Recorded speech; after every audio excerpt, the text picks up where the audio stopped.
It's would be like turning around a tanker. I think the difference really is that in the past there was this sort of view, oh, the British, they hide their light under a bush, or they're always doing themselves down. It was a kind of romantic view, and it was sort of one that was almost, I'd say, based on the form of superior knowledge anyway, it was complacency. But I think that there is no space anymore for that kind of excuse, because it's not just a case of we're doing ourselves down. I mean, I think that there's a complete difference between self-mocking humour and annihilation. And that's what we are facing really at the moment. And I think all aspects of our culture are seriously under attack, mostly from within. Our institutions, our cultural institutions, no longer believe in what they do or what they're meant to do. They want to decolonise their collections, British Library, British Museum, whatever. The whole modus operandi is one of defensiveness, or not actually actual shame about what the collections say.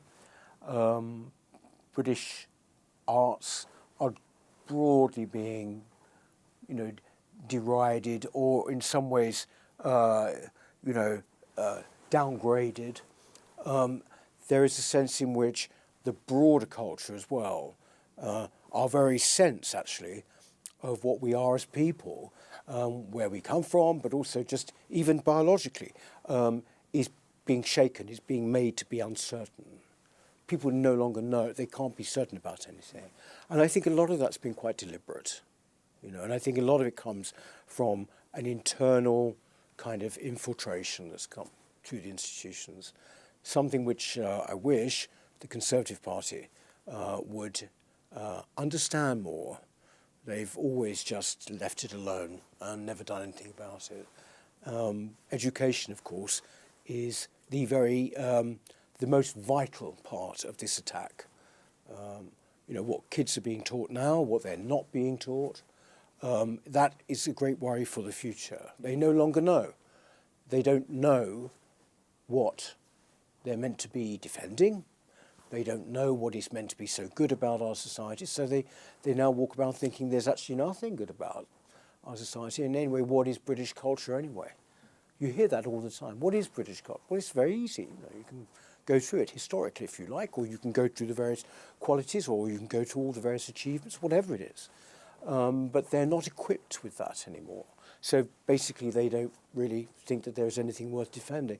I mean, I think that this, well, obviously the name, the New Culture Forum, tends to suggest that these are the most important aspects of the problem we face at the moment. And of course, to go back to immigration, it's allied to that. Yeah. It's allied to that because there is so much sort of shame or dislike for the indigenous culture that sort of there is also somehow just an uncritical attitude to any other culture. That any other culture is automatically more interesting, it's more, it's enriching, and all of these things. It's not necessarily the case.